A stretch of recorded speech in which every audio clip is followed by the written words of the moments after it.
Saludos con todos, bienvenidos a una reunión más de la revista metacultural Sedendum. Esta vez un vídeo en relación a este fenómeno solsticial por el que vamos a pasar este 21 de diciembre, que tiene ciertas connotaciones especiales, porque solsticios hay dos al año, siempre, pero este solsticio tiene cierto grado de importancia mayor que otras veces. Primero por el año en el que nos encontramos, el año 2020, un año que hemos pasado por algunas penurias con esto de la pandemia, el confinamiento, y también el tema astrológico y astronómico, esta conjunción, esta cercanía que se va a dar justamente el mismo día del solsticio, en la noche. Obviamente vamos a poder visualizar la conjunción de Júpiter con Saturno, un hecho que, si bien es cierto, astrológicamente se produce cada 20 años, pero el fenómeno visual, la magnitud del fenómeno visual que vamos a poderlo disfrutar este 21 de diciembre no se ha visto sino hace 800 años, y no se va a repetir sino más o menos en unos 80 años más.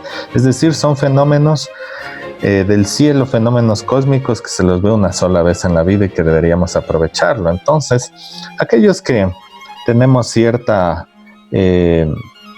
confianza en que los fenómenos electromagnéticos del cosmos y sus fuerzas también influyen en la realidad humana, nos interesa investigar sobre este tipo de fenómenos, y por eso también hemos decidido hablar esta vez de este solsticio. Les doy una cordial bienvenida de mi parte y parte de todo el consejo editorial que ahora estamos reunidos: Arturo Bamón de Cobo, Julio Paltán López y quien les habla, Juan Diego Maldonado. Bienvenidos, y les doy la palabra también para que saluden a nuestro público.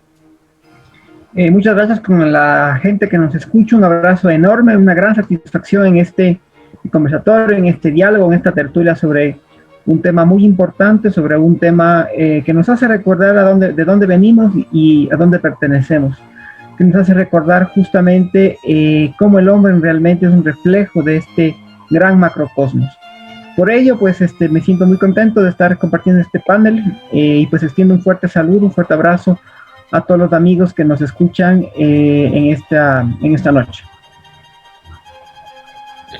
De igual manera, es un gusto estar con ustedes, compartir lo poco que podamos aportar, sobre todo haciendo referencia y haciendo énfasis en la importancia que tiene simbólicamente, incluso podría, según a quien le parezca, espiritualmente, metafísicamente, la Navidad, que bueno, es un resultado de un proceso histórico, pero además tiene un altísimo contenido simbólico, que es muy elevado, que es muy importante y que, bueno, francamente y lamentablemente ha sido desnaturalizado, y muy poca gente entiende y conoce cuál es el trasfondo simbólico y metafísico que tiene la Navidad, y que es algo muy importante, ¿no? Que llama al ser humano a buscar dentro de sí mismo lo más alto y lo más sagrado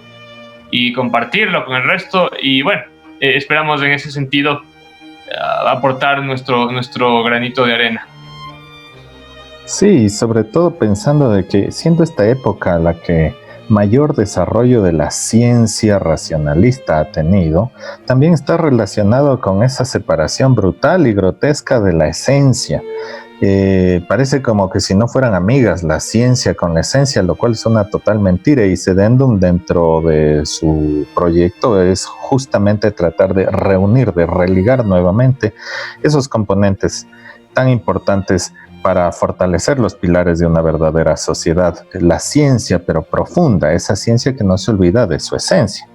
Y lastimosamente, pues estos fenómenos pasan y se los ve de forma tan superficial porque hay mucho desconocimiento de cómo se forman, cómo se producen, de su historia. No sé si tal vez un poquito de historia o efectos sobre la sociedad nos puedes conversar, Julio.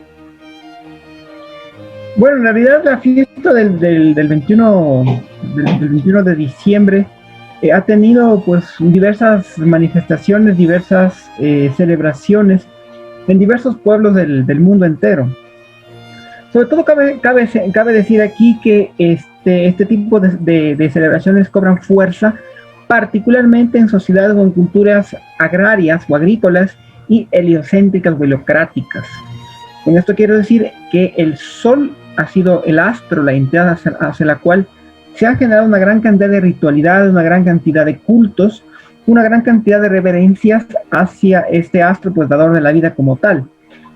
Como sabemos, es fundamental el astro rey no solamente en todos los aspectos de la vida, sino particularmente en la agricultura. Entonces, esto es muy, muy interesante y quizá por eso se ha perdido esa tradición, porque lamentablemente en el advenimiento de la agricultura mecanizada con la Revolución Verde, hemos olvidado la importancia que es la lluvia, el sol, el viento, los insectos para la producción agrícola. Porque ahora se han desacralizado esos espacios. Totalmente, y ese tipo de práctica habitual, pero al mismo tiempo sagrado, como es el simple hecho de sembrar los alimentos. Por eso, repito, esta fiesta es muy importante en todas las sociedades y todas las culturas heliocráticas y de un fuerte desarrollo de la agricultura. Sea esto en el mundo andino como en el hemisferio norte. No voy a abundar en ejemplos ni en nombres porque pues, podríamos tomarnos una noche entera hablando solamente de nombres de las fiestas que se hacen en los diversos pueblos del mundo. Para eso está el trabajo de mitología comparada de Joseph Campbell, antropólogo norteamericano al cual yo cito, en el cual se pueden mirar ese tipo de festividades que se hacen justamente a finales de cada año. Pero no es fortuito que esta coincidencia entre estos pueblos en todo el mundo, entre los saberes ancestrales, coincidan, se den la mano en remarcar la importancia de una serie de valores y de principios que están aledaños, que están congénitos a esta fecha, que tiene que ver con el inicio de un ciclo nuevo, con el fin de un sol y el inicio de un nuevo sol, que como sabemos pues se acerca ya prácticamente al año viejo, y bueno, a través de fiestas, folclore, danzas, ritualidades, del cual vamos a hablar más adelante, se manifiesta esta reverencialidad y esta manifestación de este orden sagrado en la tierra. Como es de arriba, es de abajo, un principio hermético. Y este es un saber que ya lo sabían, ya lo venían practicando todos los pueblos ancestrales del mundo. Y es que imaginémonos el sol, ¿no? Esta estrella, que es la que nos permite con su calor, con los rayos, llenar de vida al planeta y que también podría matarlo si es que tuviera la fuerza o si se sale de control. Y por supuesto que en las civilizaciones o en las culturas o incluso preculturas, en esos grupos casi nucleares que existieron en la antigüedad más pretérita, la figura del sol era tan importante. El día le da a uno calor, le da seguridad, uno puede ver, y el ser humano no es un ente nocturno, entonces la noche para el ser humano está cargada de oscuridad, de frío, de inseguridad, de peligros. Posiblemente para ellos el día representaba más la vida y la noche más se acercaba a la muerte. Y de pronto, para estos pueblos que en el solsticio de invierno, en el caso del hemisferio norte, se presenta a partir del 21 de diciembre, el sol comenzaba casi que a desaparecer, dependiendo de la posición en donde se encontraban en la Tierra. Se presentaba una noche larguísima.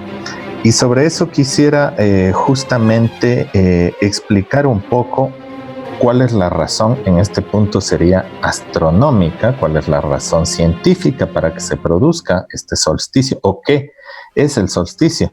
Los solsticios y los equinoccios están delimitando lo que se conoce como estaciones climáticas. Es cierto que también para los países que se encuentran en la zona equinoccial, entre el trópico de Cáncer y el trópico de Capricornio, no hay una percepción tan clara de las estaciones, porque no existen en esa región, simplemente existen temporadas secas y temporadas húmedas. Pero para los pueblos que cada vez se van alejando más de la línea equinoccial, el cambio de las estaciones es una experiencia dramática, importante. Grandes celebraciones, grandes tradiciones se realizan en cada uno de esos momentos e incluso sinfonías espectaculares se han compuesto en función de las estaciones. ¿Y qué es lo que produce las estaciones, pues los diferentes movimientos de la Tierra. Nosotros sabemos que la Tierra alrededor del Sol realiza un movimiento de traslación que es de aproximadamente, no es exacto, pero es de aproximadamente 365 días. Ese es el año terrestre. Pero además la Tierra tiene un movimiento de rotación. Pero ese movimiento de rotación no es tan sencillo porque está acompañado de una inclinación del eje del planeta. Nuestra Tierra no está verticalizada si es que tratamos de ubicarnos en esa visión geométrica, sino que tiene una inclinación de más o menos 23 grados 27 minutos. En decimales es 23 grados y medio aproximadamente, y con esa inclinación gira alrededor de ese foco central de esa estrella de fuego que es el Sol. Y de acuerdo a cómo esa inclinación le permite presentar la cara al Sol, pues se van presentando las estaciones. Muchas personas piensan que las estaciones, el verano y el invierno, simplemente es cuando la Tierra está más cerca al Sol en el verano y cuando la Tierra está más alejada al Sol en el invierno, y eso no es verdad. Si bien es cierto es que la órbita de la Tierra no es circular perfecta, sino que es elíptica, el cambio y la distancia a la que se encuentra la Tierra del Sol no influye tanto en el clima, en la Tierra. Lo que influye es a nivel magnético. Pero en cambio esa inclinación que tiene la Tierra hace que los rayos no lleguen de forma perpendicular siempre, y al no llegar de forma perpendicular no atraviesan con facilidad la atmósfera, rebotan y hace que se pierda calor, y en cambio en el verano llegan de forma perpendicular y el calor se absorbe mucho mejor y es lo que calienta esa época. Entonces veamos este pequeño video. Ahí podemos ver la órbita elíptica de la Tierra y su inclinación, el ángulo de inclinación de 23 grados 27 minutos girando alrededor de la estrella central que es el Sol. Como se darán cuenta, la Tierra mantiene ese eje de inclinación mientras gira en su órbita. Y tarde o temprano, sobre todo en 4 puntos específicos, la Tierra presenta una cara que hace que la inclinación permita que los rayos solares lleguen de forma más o menos perpendicular a un área. Ahí estamos viendo, por ejemplo, el solsticio de verano del hemisferio norte. Los rayos del Sol están llegando de forma perpendicular hacia el hemisferio norte. Eso sucede el 21 de junio. La Tierra avanza y de pronto llega un equinoccio, el equinoccio de septiembre. Ahí los rayos, en cambio, pegan perpendicular hacia todo el globo, porque la inclinación no está apuntando hacia el Sol. Por eso el equinoccio se traduce en rayos perpendiculares, sobre todo en la zona equinoccial. Ahí viene el solsticio de invierno. Fíjense que los rayos perpendiculares ya no van hacia el hemisferio norte, sino hacia el hemisferio sur, y eso hace que el calor no llegue con toda la fuerza hacia el hemisferio norte y se produce el famoso invierno del norte, que es el que a fin de cuentas ha dominado las celebraciones en esta época. Y para terminar, pues aquí tenemos el otro equinoccio, el equinoccio de marzo. Los rayos del Sol pegan de forma perpendicular a la línea equinoccial, distribuyéndose mejor el calor en el planeta. Ahí están las famosas 4 estaciones. Creo que con esto queda bastante claro cómo es que cómo se generan estas 4 estaciones y por qué en los solsticios el calor pega de mayor forma en uno de los 2 hemisferios, sea en el norte o en el sur. Este 21 de diciembre es el solsticio de invierno para el hemisferio norte, pero en cambio en el sur es verano. Y ahí vienen ciertas estructuras ceremoniales que se han realizado en los diferentes pueblos. Y sí es cierto, ¿por qué? Y yo tengo esa pregunta, no sé, Julio, Arturo, ¿por qué es que ha dominado la celebración de los pueblos del hemisferio norte sobre las celebraciones de los pueblos del hemisferio sur? ¿Había más civilización, más civilidad en el hemisferio norte, menos celebraciones en el sur? Yo creo que va de la mano de la expansión del cristianismo. Va de la mano de la expansión del cristianismo y de la cultura de masas que con el capitalismo moderno adquiere la celebración de la Navidad que hizo de Papá Noel, digamos, la figura icónica, que como sabemos viene de esta figura del santo, de San Nicolás, digamos, un santo europeo de la etapa de siglos incluso anteriores a la etapa moderna, ¿no? Pero esto se masifica por la cultura de masa, se masifica por la expansión del capitalismo, y eso es lo que impone una suerte de hegemonización, sobre todo en el folclore, en la moda y en la decoración. Esto del árbol de Navidad, las casitas de estilo suizo, estilo alpino. Entonces hay una expansión de esta forma de entender la Navidad. A mí incluso me produce gracia, ¿no?, ver árboles de Navidad que son pinos propios del hemisferio norte, o chimeneas propios del hemisferio norte por el frío, ¿se entiende?, en lugares tropicales como las costas de Ecuador o de Brasil. O sea, cuando hay temperaturas incluso de mayores a 30 grados centígrados, se ve el Papá Noel o se ve el oso de nieve.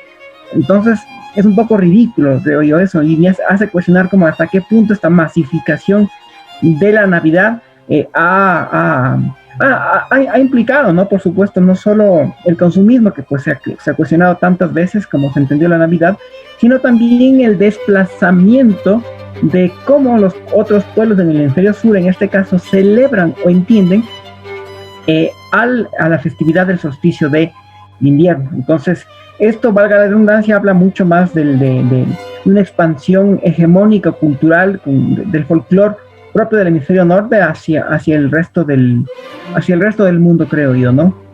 Claro, pero bueno, yo creo que también habría que tomar en cuenta que sí, o sea, se debería, más que nada, a la expansión del cristianismo y después al divorcio que digamos que se da en la decisión del cristianismo, el surgimiento del protestantismo, la teoría esta weberiana, el capitalismo y todo eso. Pero al margen de eso, tal vez también se tendría que tomar en cuenta que hay una simbología más profunda dentro de lo que es la Navidad, ¿no? La Navidad es en definitiva la encarnación o la forma cristiana del mito solar. Y el mito solar es algo inherente, si bien tiene bastante fuerza en las culturas indoeuropeas, pero no solamente es propio, no solamente es particular de las culturas indoeuropeas, sino del ser humano en general, ¿no? Y incluso dejando de lado el primitivismo, porque a veces, no sé, yo por ejemplo no soy muy partidario de decir, claro, los pueblos antiguos, los primitivos, adoraban al sol. Cuando tienes, por ejemplo, una doctrina metafísica, una de las doctrinas metafísicas más antiguas de la historia es el Vedanta, y es tan sofisticada que hoy en día tienes a muchos estudiosos de la mecánica cuántica, PhDs de Harvard, que se ponen digamos, a revisar los himnos del Vedanta con ojos científicos e incluso más filosóficos, como un complemento de lo que están desarrollando, o como para buscar respuestas. Entonces, en ese sentido, el mito solar también debería ser entendido como un símbolo, y partiendo de lo que significa un símbolo.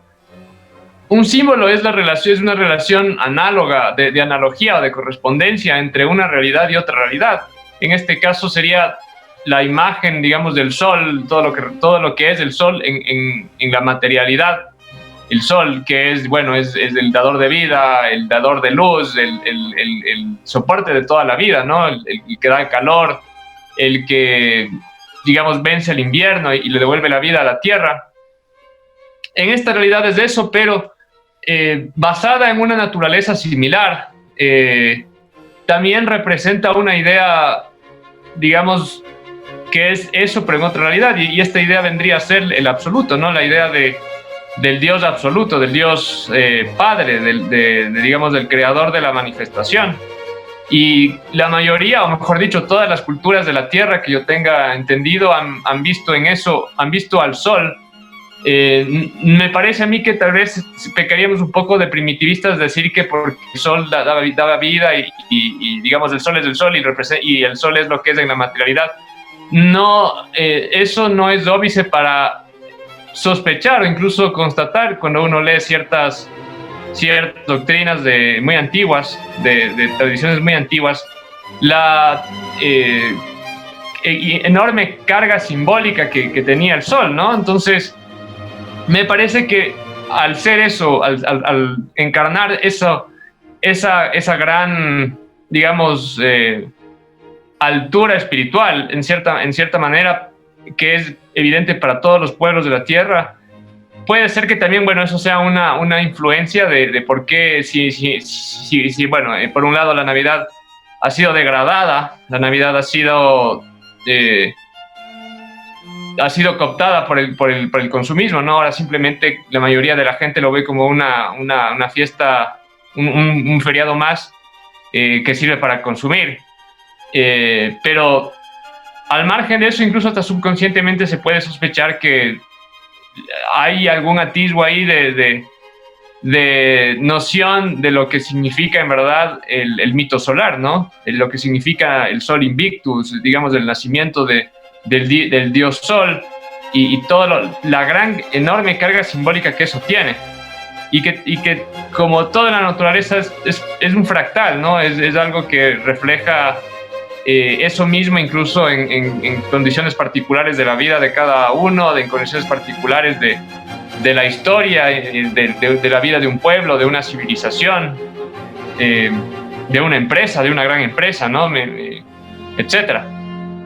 Y yo creo que haciendo hincapié en lo que tú dices y subrayando, creo que este tipo de celebraciones, cuando le encontramos su verdadero sentido simbólico, lo esencial, nos permiten ver y separar lo que era una agrupación humana, una cultura inicial, una cultura establecida y lo que era una civilización.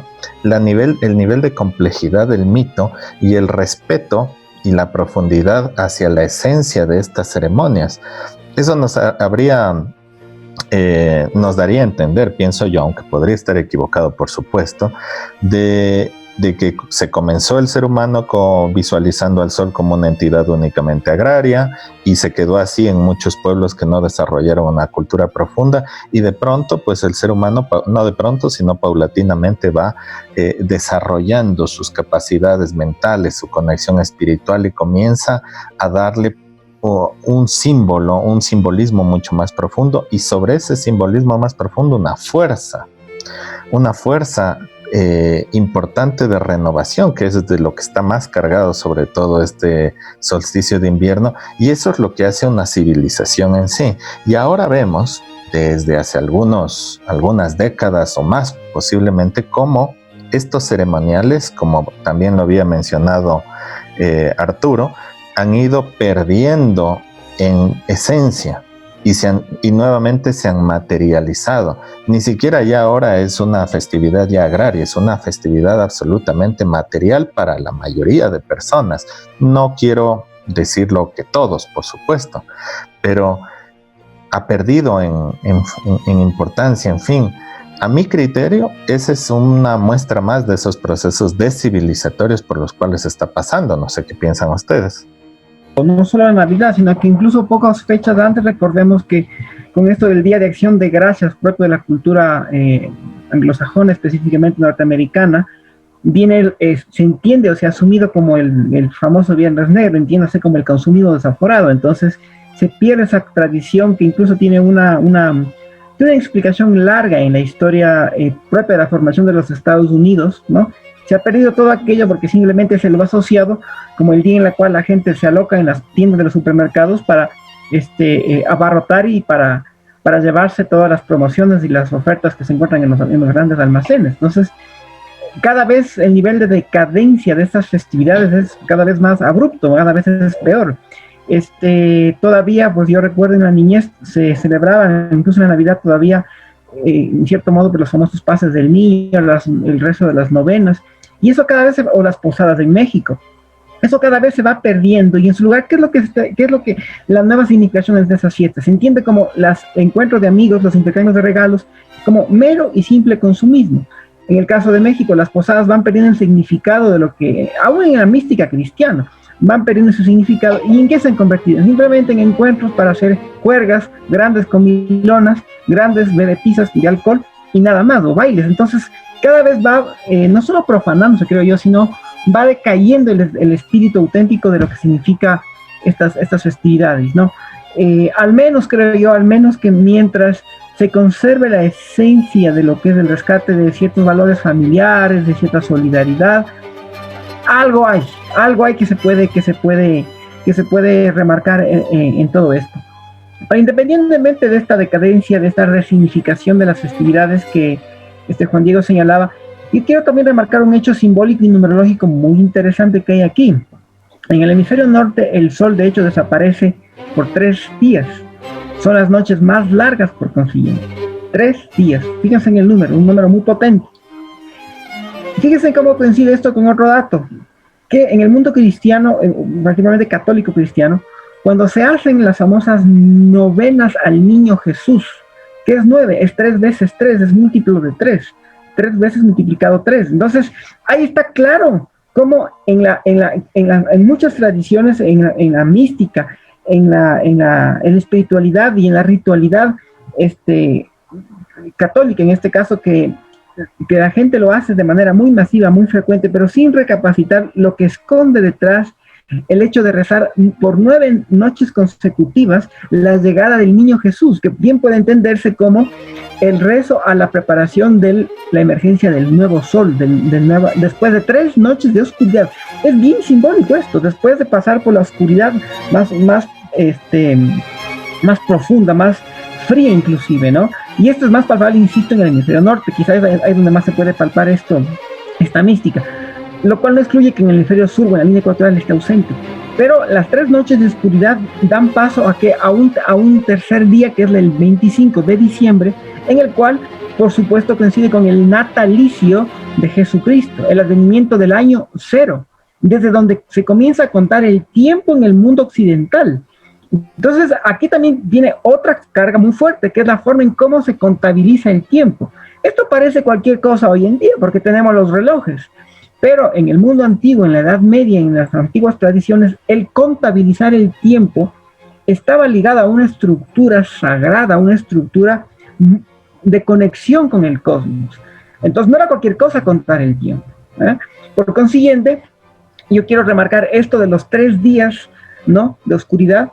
Y, o coincidencia, en el mundo católico, esos 3 días multiplicados, o sea, por 3 por 3, 9, ¿qué es lo que nos da como resultado? Una novena al niño Jesús. Y hay varias novenas, de hecho, en muchas tradiciones esotéricas, en muchas tradiciones cultos a muchos santos, siempre está la idea de la novena para determinada virgen, para determinado santo, la novena al santo, la novena a la virgen tal. Entonces, o para depurar el cuerpo también existe el novenario. Exacto, para un montón de preparaciones, para un montón de ritualidades, incluso para fines para fines incluso utilitarios, pero también sagrados al final, yo qué sé, novena para conseguir para conseguir un buen trabajo, novena para conseguir paz en tu familia, novena para, es decir, llevar lo sagrado a un fin más instrumental, aún bajo esa lógica, aún bajo esos propósitos, la idea del 9, la idea ancestral y primigenia de los números sagrados, claro, está presente. Es que la Trinidad es solar, ¿no? Bueno, yo no diría que tiene un origen solar en el sentido de que es algo que se descubrió, se inventó, sino simplemente, como dije al principio, es un símbolo y que por lo tanto tiene una relación analógica con una realidad que es, digamos, superior, con una realidad que está plasmada y que incluso está más allá del tiempo y de la consecución. Pero como es análoga, también está presente en el Sol, ¿no? El Sol, digamos, como supremo entre los cuerpos celestes visibles, en la antigüedad tiene estas fases, ¿no? La fase diurna, el amanecer, la puesta, digamos, del mediodía, donde el Sol está en su máximo esplendor, y ya después del ocaso. Entonces son 3 fases que ha dado incluso para el desarrollo de muchos trabajos metafísicos y simbólicos, ¿no? Y de nuevamente, no es algo que sea solamente la teología cristiana o mosaica, ¿no? Sino que forma parte de una serie de dogmas de las grandes religiones de los tiempos antiguos, ¿no? Por ejemplo, los persas, los hindúes, los babilonios, Los egipcios tenían todas estas trinidades y tenían todos estos, sus máximos dioses eran siempre dioses solares, ¿no? Los persas está Mitras, los egipcios está Ra, Ta, los egipcios tienen mucha simbología solar. Brahma también siempre fue comparado con el sol, incluso los mismos aztecas, ¿no? Los mismos mayas, perdón.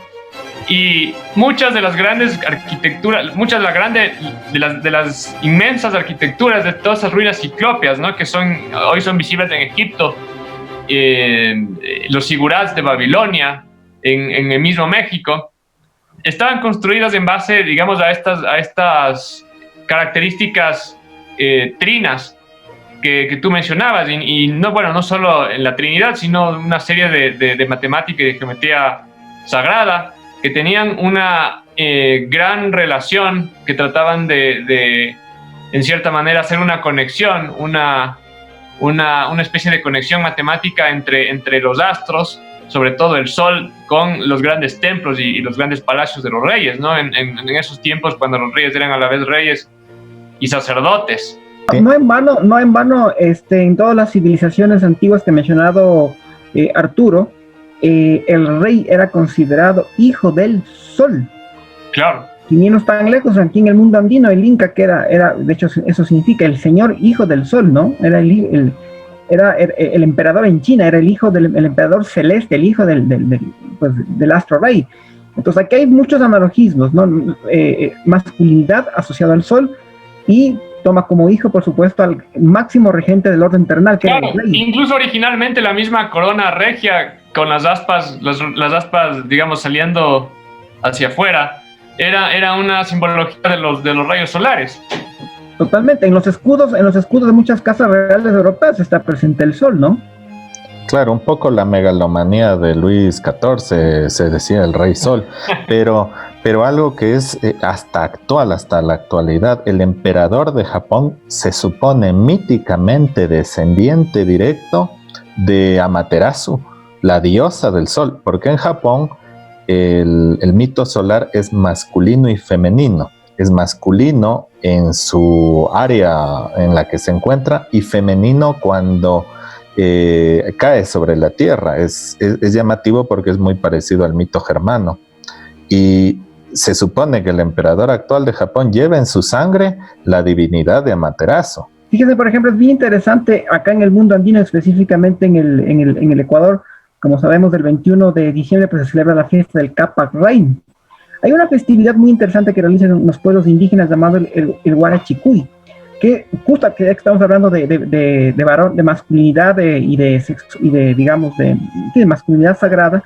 En esta festividad que he mencionado de Huarachicuy, ¿qué es lo que ocurre?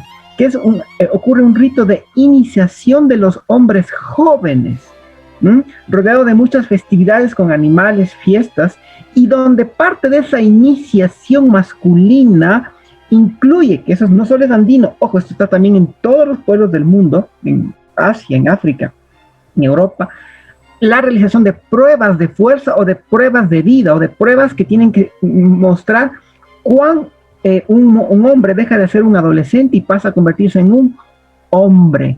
Entonces esto es muy interesante porque tiene que ver con el renacimiento, no solo de un nuevo sol, como ya lo hemos mencionado en esta tertulia, sino que habla de cómo esto tiene esa analogía también en el cuerpo humano, en la evolución de la psique de la persona. De nuevo, como es arriba, es abajo, como hay un nuevo sol en el cosmos, tiene que haber un nuevo hombre. Y esto se entiende o se ha asociado a el tránsito o la transición personal y psicológica de adolescente a hombre, en medio, por supuesto, de festividades, de danzas y de una gran cantidad de música que realizan estos pueblos indígenas y de la realización de pruebas, de muchas pruebas de esfuerzo, de superación. Y bueno, este tipo de fiestas pues coinciden o están asociadas también, ya no en su modo puro, sino también están asociadas con el sincretismo católico del niño Jesús. Por ello, no es fortuito que en pueblos como en Saraguro es muy característico. Saraguro es un cantón, es una localidad al sur del Ecuador, concretamente en la provincia de Loja, donde lo que ocurre es una gran desfile del niño Jesús, pero ataviado de trajes o de ropa indígena, ¿no? De hecho, los pueblos, la etnia Saraguro, hace estas festividades justamente no solo rindiendo culto al sol, al nuevo sol, sino también al culto católico de la llegada o el nacimiento del Mesías, del Salvador, que es Cristo Jesús, Jesucristo, ¿ya? Entonces, fíjense qué cantidad de actos, ritualidades hay aquí: iniciación masculina, el nacimiento de Jesucristo, un nuevo sol, y por supuesto, estaba también omitiendo otro aspecto muy importante, el proceso de la siembra o del crecimiento de una planta. Como sabemos, el mundo andino está muy anclado a la tradición agrícola, en la cual esto es totalmente sagrado. Y el ciclo de siembra, o sea, no se lo hace cuando se le da la gana, como nos pueden dar a entender la moderna industria agropecuaria, ¿no? A través de máquinas o manipulación de semillas, algo terrible.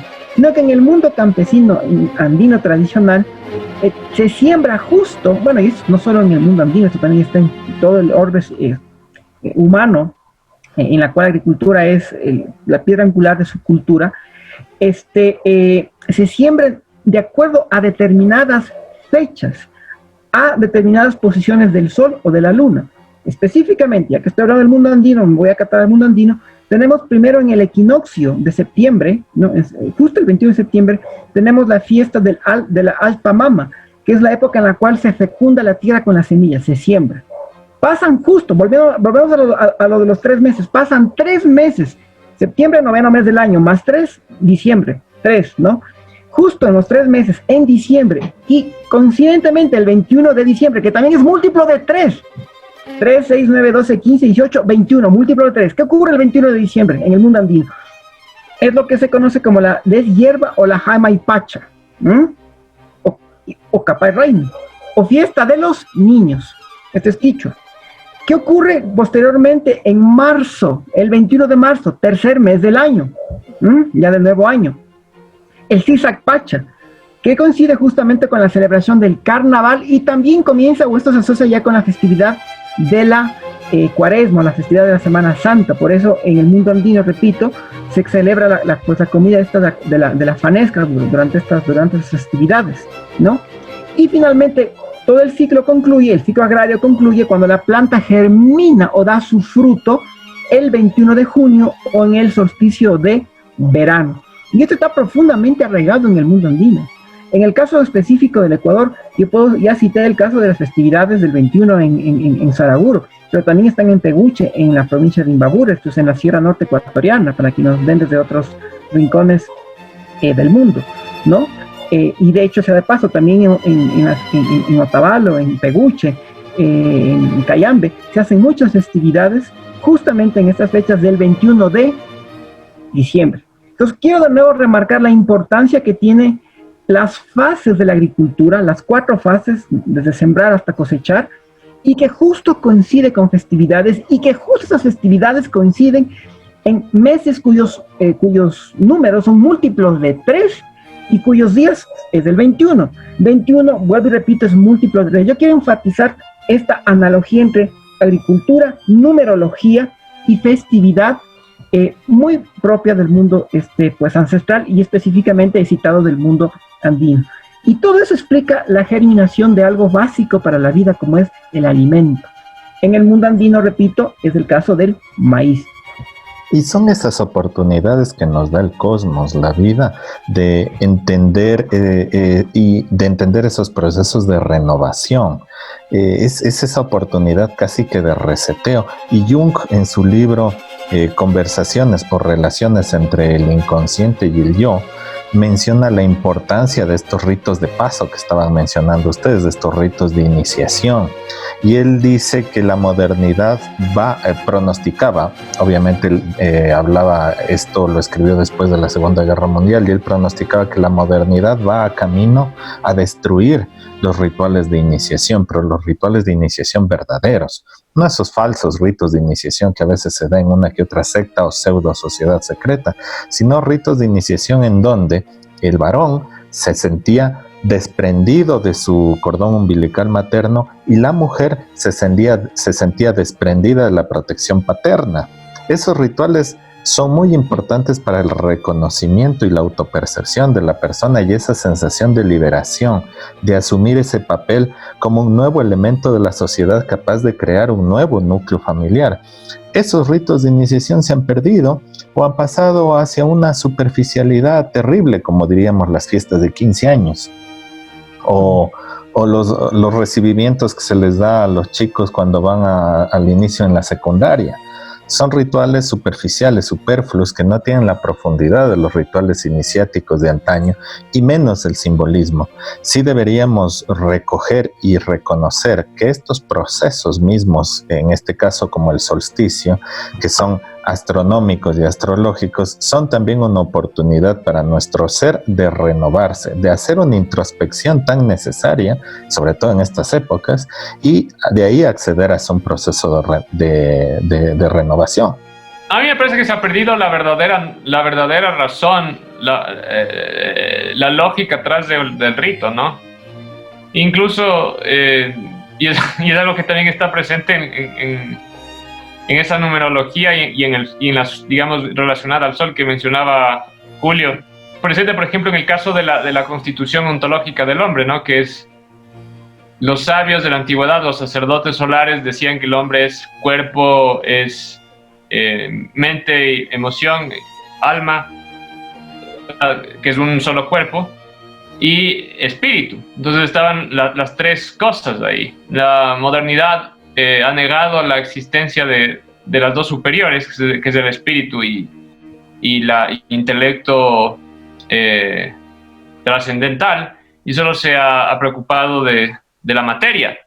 Y ese es justamente el problema. Y es algo que ya ni siquiera es aceptable científicamente hablando, ¿no? O sea, está el dilema del observador. Hay muchos misterios que está empezando a topar la mecánica cuántica.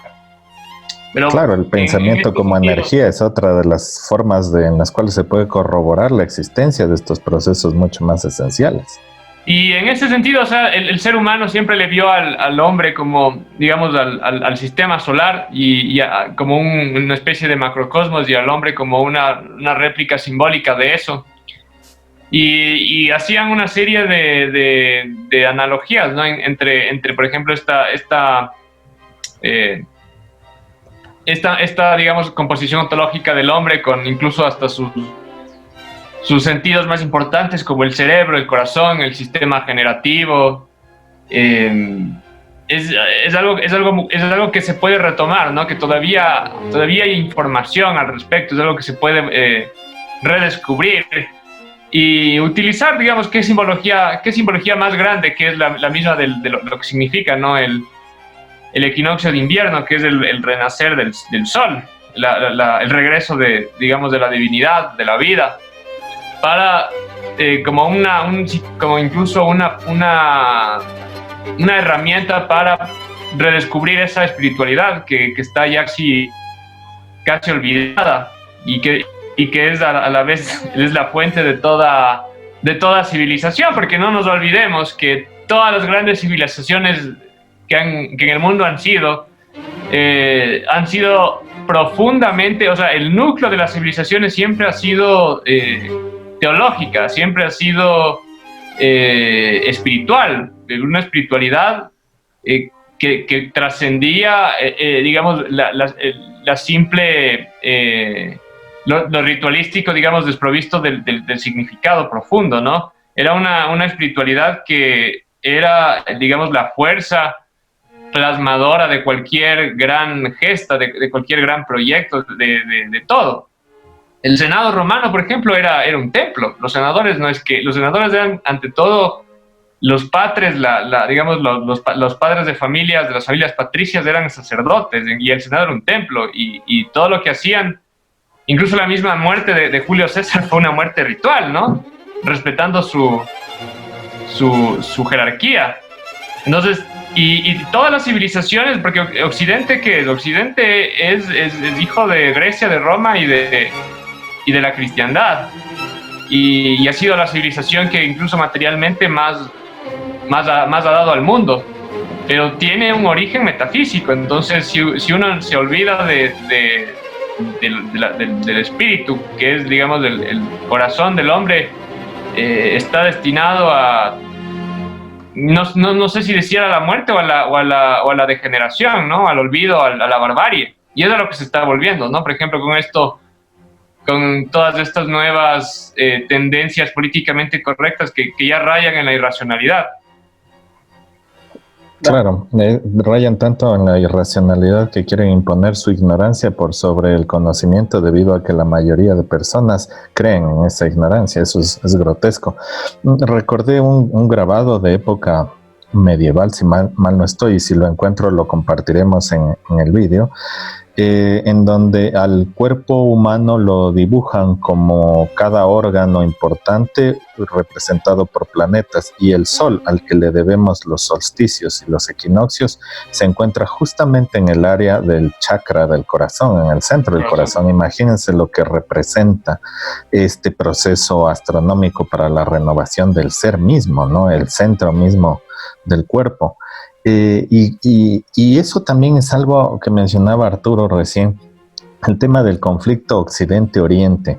Para muchos grupos que desconocen, por supuesto, la profundidad espiritual de las culturas de Occidente a las que nos debemos, desde el norte de la India, Grecia, Roma, etcétera, piensan que Occidente es la cuna del materialismo y del reduccionismo. Si vamos a la esencia histórica, eso no es así. Que evolucionó o involucionó por el movimiento científico a partir de la Ilustración, eso es diferente. Pero las filosofías profundas y esenciales espirituales de Oriente y Occidente tienen muchísimo en común. El problema es que no nos han enseñado de eso, el problema es que no nos han hablado de eso, no hemos profundizado en eso. Pero si hablamos de la tradición grecorromana, las Saturnalias justo antes del solsticio y luego la festividad del Sol Invictus tiene mucho que ver con las mismas festividades que se practicaban en la China y el Japón para recibir a la diosa del Sol en esas zonas. En la India, por supuesto, en Persia, por supuesto, y tienen más puntos en común que puntos en disputa. El gran problema de Occidente es que se fue negando su origen.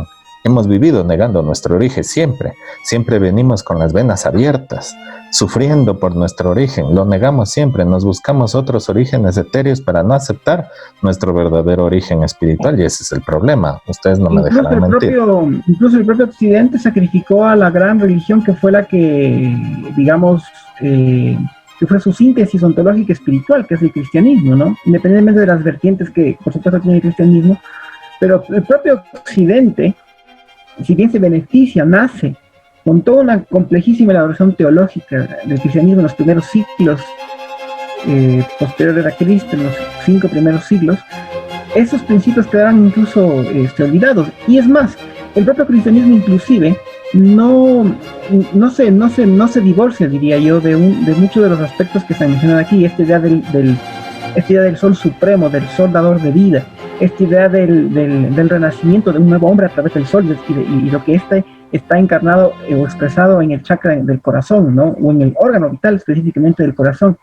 Tanto es así que, por ejemplo, inclusive en la propia Biblia, en Juan, en versículo 8-12, el propio Jesucristo llega a avisar: yo soy la luz del mundo, el que me sigue no andará en tinieblas, sino que tendrá la luz de la vida.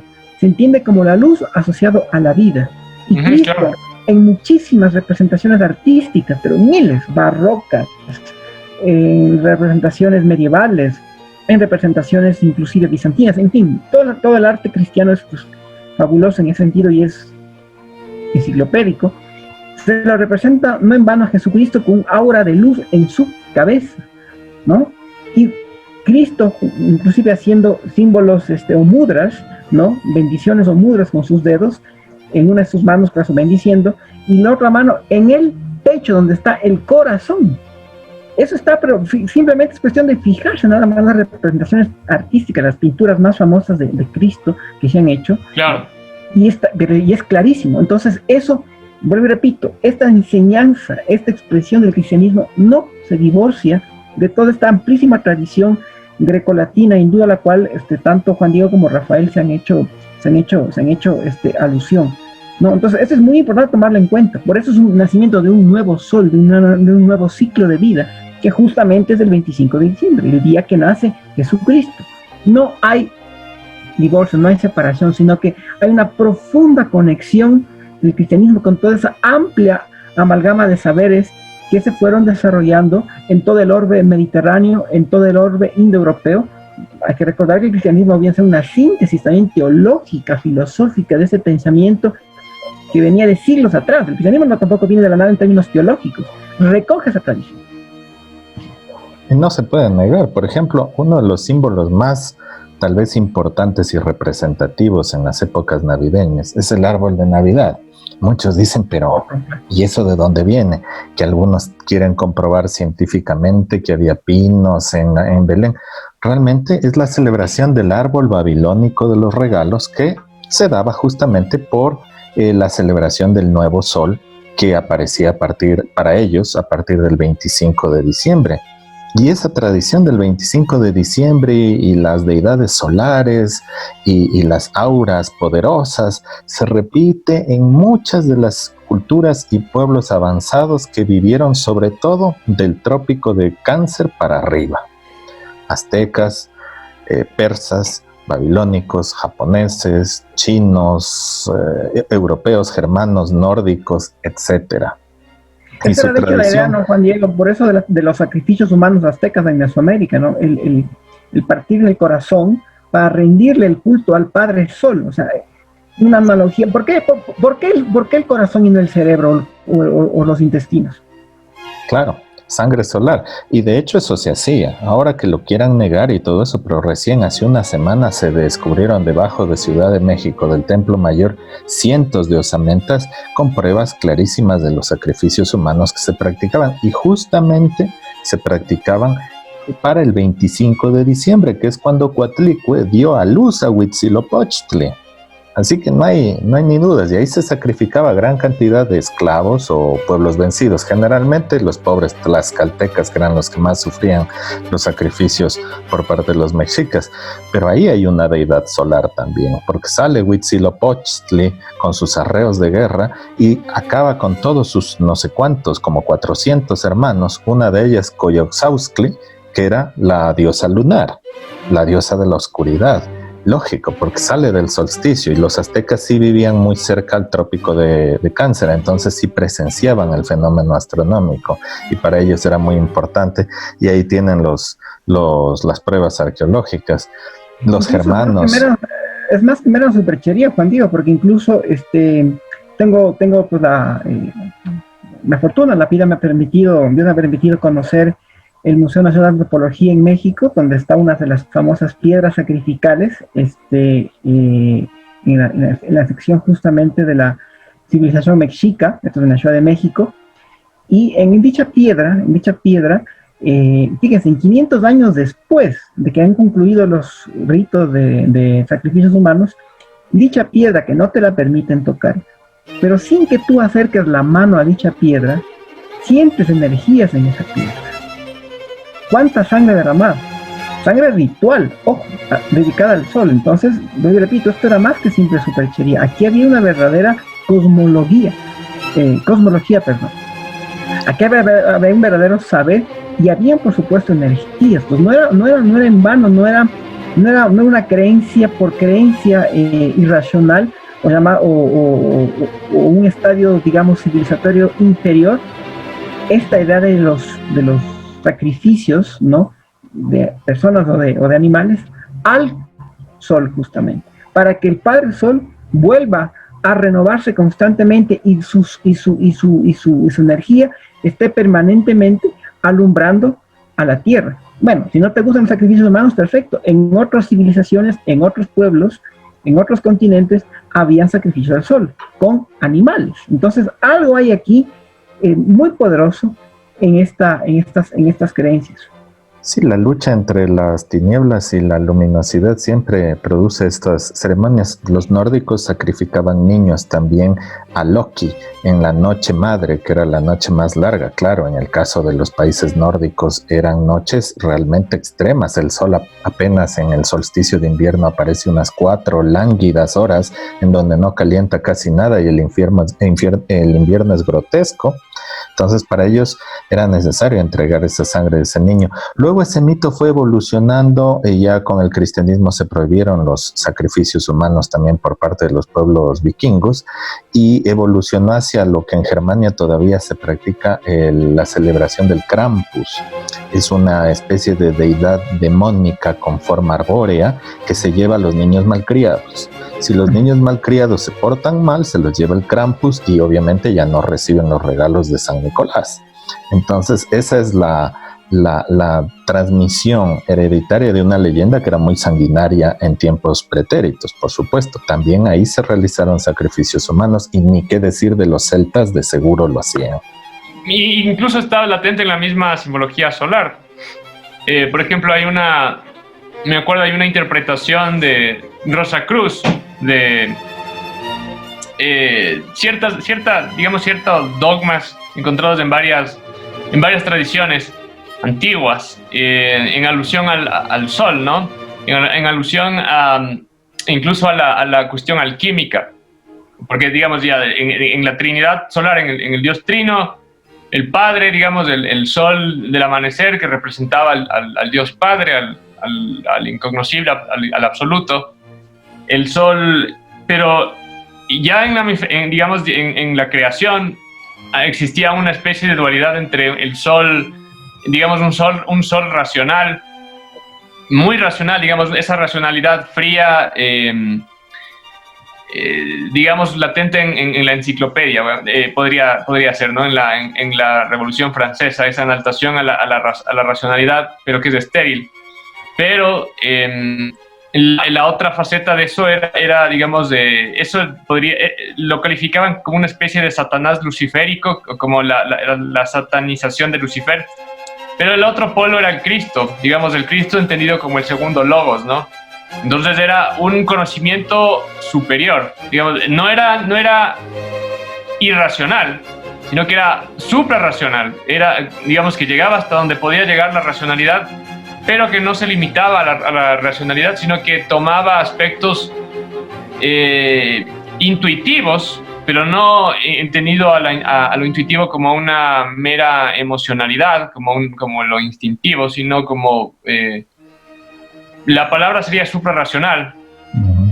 Y ese Christos como segundo logos era la transmutación del Satán Lucifer a través de y ahí viene toda la simbología alquímica.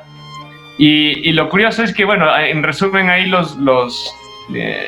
me acuerdo lo que leía, que decían, bueno, cada ser vivo contiene en sí mismo un centro de vida, una chispa divina, pero dependiendo del trabajo espiritual, dependiendo del crecimiento, del esfuerzo, pero del esfuerzo dirigido, no un esfuerzo estéril, sino un esfuerzo dirigido por ese Cristo, ese logos crístico, podría convertirse en un sol, porque en el fondo era lo mismo, era como un fractal de lo mismo.